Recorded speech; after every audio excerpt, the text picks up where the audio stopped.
Guys, আজকে সকাল সকাল রুমের যত কাপড় চোপড় ছিল সব ধুয়ে দিলাম। আজকে তো জুম্মাবার, তাই বিকাল 12টা বাজতেই গোসল করে নিলাম। সরি, সকাল 12টা বাজতেই গোসল করে নিলাম। গোসল করে রেডি হয়ে চলে গেলাম জুম্মার নামাজ পড়তে। জুম্মার নামাজ শেষ করে বাড়িতে এসে দুপুরে খাবারটা খেয়ে নিলাম।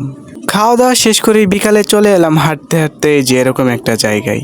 এই দেখতে পাচ্ছ এখানে একটা পুকুর আছে আর পিছনে আছে এরকম ঈদগাহ মাঠ। আমি এখানে মাঝে মাঝে আসি, আমার থেকে ভালো লাগে জায়গাটা। আরো আছে কবরস্থান, যেখানে শত শত মুর্দাগণ শুয়ে আছে। কখন কোথায় করবে দাফন আমাকে সাজান, জানাজার পড়েছি নামাজ, দিয়েছি কত দাফন, কত জানাজার পড়েছি নামাজ, দিয়েছি কত দাফন।